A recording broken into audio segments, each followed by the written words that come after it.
दोस्तों एग्ज़ाम तक पे आप सभी का स्वागत है। आज मैं फिर से लेकर आ गया हूँ एक नया वीडियो। तो वीडियो देखने से पहले सबसे पहले मेरे चैनल को सब्सक्राइब नहीं किए हैं तो प्लीज़ मेरे चैनल को लाइक और सब्सक्राइब जरूर कर दीजिएगा और मेरे वीडियो को अन्य लोगों के साथ ज़रूर शेयर कीजिएगा। तो आइए हम शुरू करते हैं आज का वीडियो। आज के वीडियो में हम देखेंगे हड्डियों के बारे में। हड्डियों के बारे में हम लोग देखेंगे। तो सबसे पहले देखेंगे कि बोन जो होता है, बोन में कैल्शियम फॉस्फेट तथा कैल्शियम कार्बोनेट दोनों होते हैं। बोन में जो है कैल्शियम फॉस्फेट और कैल्शियम कार्बोनेट दोनों होते हैं। अब यहाँ पे सवाल है कि कैल्शियम फॉस्फेट का रासायनिक नाम क्या है। तो कैल्शियम फॉस्फेट का रासायनिक सूत्र जो होता है वो होता है Ca3PO4 का होल ट्वाइस। उसके बाद में कैल्शियम कार्बोनेट का जो रासायनिक सूत्र होता है वो होता है CaCO3। उसके बाद हम लोग देखेंगे अस्थियों में जो होता है 50% पानी होता है और 50% कार्बनिक पदार्थ होते हैं। अस्थि में ओसिन नामक प्रोटीन पाई जाती है। अस्थि में ओसिन नामक प्रोटीन पाई जाती है, जबकि उपास्थि यानी कि कार्टिलेज में कॉन्ड्रिन नामक प्रोटीन पाया जाता है। कॉन्ड्रिन नामक प्रोटीन कार्टिलेज में पाया जाता है, जबकि ओसिन नामक प्रोटीन जो है वो बोन में पाया जाता है। कान में हड्डियों की संख्या जो होती है वो एक कान में 3 हड्डियों की संख्या होती है और दोनों कान मिला करके 6 हड्डियाँ होती है। इसको ट्रिक से हम लोग कैसे याद करेंगे, तो मीस से याद रखेंगे। जैसे कि एम से हो जाएगा मेलियस, आई से हो जाएगा इनकस और एस से हो जाएगा स्टेपस। कल हम लोगों ने बताया था कि शरीर में सबसे छोटी हड्डी स्टेपस होती है। उसके बाद में हम लोग देखेंगे कुछ महत्वपूर्ण हड्डियाँ जो बार बार एग्जाम में पूछे जाते हैं। तो शरीर में सबसे छोटी हड्डी की बात करेंगे तो वो होता है स्टेप जो है वो शरीर में सबसे छोटी हड्डी होती है। सबसे बड़ी हड्डी जांघ की हड्डी होती है जिसको हम लोग फीमर बोलते हैं। उसके बाद में सबसे कमज़ोर हड्डी, तो सबसे कमज़ोर हड्डी जो है वो केल्विन होता है जिसको हम लोग हंसली बोलते हैं। कल ये हम लोगों ने देखा था, उसी का आज हम लोग एक आइडिया ले रहे हैं। तो चमकीली हड्डी, सबसे चमकीली हड्डी जो होती है वो पैर की हड्डी टिबिया जिसको हम लोग बोलते हैं। उसके बाद पटेला है। पटेला जो है वो पटेला सिस्माइड जो होता है बोन का बना होता है। जो पटेला पैर में जो होता है पटेला हड्डी वो सिस्माइड बोन का बना होता है। उसके बाद में हम लोग देखेंगे कि मांसपेशियों से जो अस्थियां कनेक्ट होती है, मांसपेशियों से हड्डियों को जोड़ने का काम जो करता है वो टेंडन करता है और अस्थि से अस्थि को जोड़ने का काम जो है वो लिगामेंट करता है। मांसपेशी से अस्थियों को जोड़ने का काम जो होता है वो टेंडन करता है और अस्थि से अस्थियों को जोड़ने का काम लिगामेंट करता है। ये सब पीवीआई क्वेश्चंस है। उसके बाद हम लोग बात करेंगे खोपड़ी के पीछे जो खाली भाग होता है, जैसे कि यहाँ पे जो भाग है ये खाली वाला भाग। तो खोपड़ी के जो पीछे का भाग होता है उसको हम लोग बोलते हैं फोरमिन मैग्नम। इसको हम लोग क्या बोलेंगे, फोरमिन मैग्नम बोलेंगे। उसके बाद में अस्थि कोशिका जो होती है, अस्थि कोशिका 3 प्रकार की होती है। पहला है ऑस्टियोक्लास्ट। ऑस्टियोक्लास्ट जो खराब अस्थि कोशिकाओं को खा करके खत्म कर देती है खुद ही, मतलब खराब अस्थि कोशिकाएं जो शरीर के अंदर होती है उसको खा करके खत्म कर देती है, उसको हम लोग बोलते हैं ऑस्टियोक्लास्ट। इसका दूसरा नाम है बोन ईटिंग सेल्स, भी इसको दूसरे नाम में बोलते हैं बोन ईटिंग सेल्स।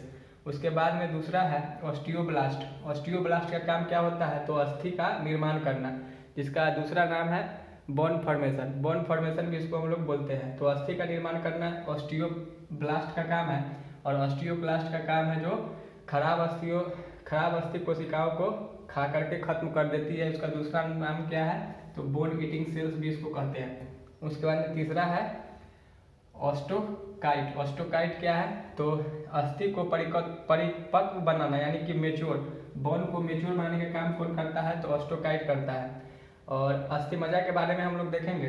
तो अस्थि मज्जा हड्डियों के बीचों बीच एक जालीनुमा आकृति होती है। हड्डियों के बीचों बीच एक जालीनुमा आकृति होती है, उसको हम लोग अस्थि मज्जा बोलते हैं। और आरबीसी का निर्माण जो होता है वो अस्थि मज्जा में ही होता है। आरबीसी का निर्माण अस्थि मज्जा में होता है। ये बार बार सवाल पूछे जाते हैं। इसके आगे हम लोग बात करेंगे।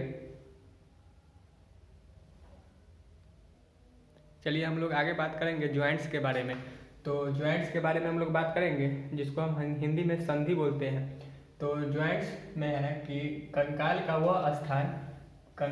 वह स्थान जहाँ अस्थियाँ मिलकर हिल डुल सकती है, जहाँ अस्थियाँ मिलकर हिल डुल सकती है उसको हम ज्वाइंट्स कहते हैं, वो संधि कहलाती है। संधि वाले एक स्थान पर गुहा पाया जाता है। संधि वाले एक स्थान पर गुहा पाया जाता है जिसे साइनोवियल गुहा कहा जाता है।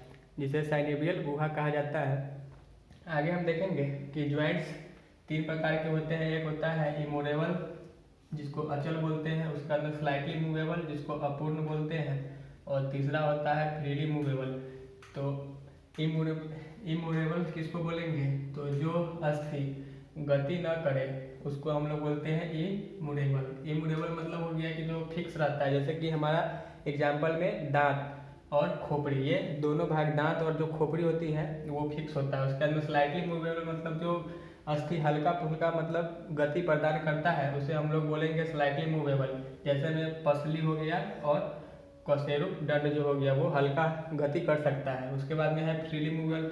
फ्रीली मूवेबल में है कि जो पूर्ण रूप से गति कर सकता है उसको हम लोग फ्रीली मूवेबल कहते हैं। फ्रीली मूवेबल को 5 भागों में बांटा गया है। तो आइए हम लोग देखेंगे। पहला है बॉल सॉकेट। बॉल सॉकेट जो है, तो बॉल सॉकेट इस प्रकार की संधि एक गुहा होता है, इस प्रकार की संधि एक गुहा होता है तथा जो हड्डी इससे जुड़ती है उसका ऊपरी भाग जो होता है वो गोल होता है, उसको हम लोग बोलते हैं बॉल सॉकेट। जैसे कि इसका एग्जाम्पल है पेल्विक प्लस फीमर। जैसे कमर के नीचे जो होता है वो गुहा टाइप का बना होता है और फीमर उससे कनेक्ट होकर के मूव करता है, तो उसको हम लोग बोलते हैं बॉल सॉकेट। जो एक बॉल की तरह ऐसे होता है ऐसे, और उसमें हड्डी जो होता है वो ऐसे पकड़ करके मूव करता है, तो उसको हम लोग बोलते हैं बॉल सॉकेट। उसके बाद में हिंग का मतलब क्या? कब्जा। तो कब्जा किसको बोलेंगे? तो यह संधि केवल एक ही ओर गति प्रदान करने की अनुमति देता है, जैसे कि कोहनी जो है वो सिर्फ एक ही प्रकार की गति प्रदान करता है ऐसे। उसके बाद में हम बात करेंगे पायरोट अस्थि की, जिसको हिंदी में हम लोग बोलते हैं खूंटी। तो खूंटी जो होता है वो इसका आकार जो होता है खूंटी के समान होता है और उसके ऊपर एक के ऊपर एक हड्डी की परत बिछाई रहती है, जैसे कि कशेरुक की जो हड्डी होती है कशेरुक दंड की, उसमें देखिएगा कि ऐसे मतलब कि एक के बाद ऐसे ऐसे हड्डी की परत बिछाई रहती है। उसके बाद में हम आगे बात करेंगे। चौथा जो है वो ग्लाइंडिंग है। ग्लाइंडिंग जो है यह एक दूसरे पर फिसलती है, पर फिसलती है और आपस में कनेक्ट रहती है, आपस में गति प्रदान करती है, उसको हम लोग बोलते हैं ग्लाइंडर। जैसे कि कार्पल जो था वो ऐसे मतलब कि एक दूसरे पर ऐसे ऐसे गति प्रदान करती है, उसको हम लोग कार्पल बोलते हैं। उसके बाद में सेडल, 5वां जो है वो है सेडल। तो सेडल हो गया, यह एक निश्चित सीमा के अंदर ही गति प्रदान करती है। जैसे सेडल मतलब एग्जाम्पल में है अंगूठा जो हो गया वो एक ही मतलब कि फिक्स मतलब नहीं, थोड़ा बहुत मतलब कि इसको हम एक कंडीशन के अनुसार ही इसको हम मूव करा सकते हैं, तो उसको हमको साइडल में रखना होगा।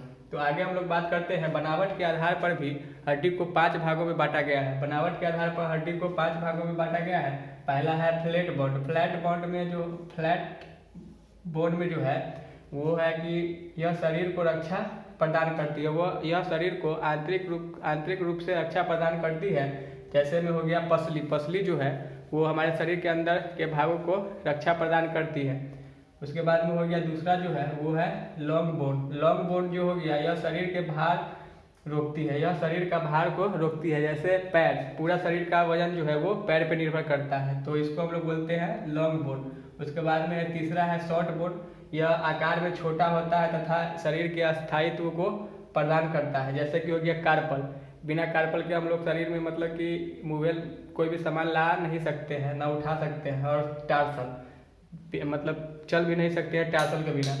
उसके बाद में है चौथा जो है इरेगुलर बोन का आकार जो होता है वो अलग होता है। जैसे कि कशेरुक दंड में जो हड्डियां होती है सबका प्रकार जो होता है वो अलग अलग होता है। उसके बाद हम लोग बात करेंगे सिस्मोइड बोन की। सिस्मोइड बोन में जो होता है यह कार्टिलेज का ही एक कठोर रूप होता है, जिसको हम लोग पटेला, जैसे कि पटेला में जो होता है उसको हम लोग बोल सकते हैं सिस्मोइड, यह कार्टिलेज का ही एक कठोर रूप है। आज के लिए बस इतना ही रखेंगे इस वीडियो में, तो आगे कल का वीडियो देखना नहीं भूलिएगा। धन्यवाद।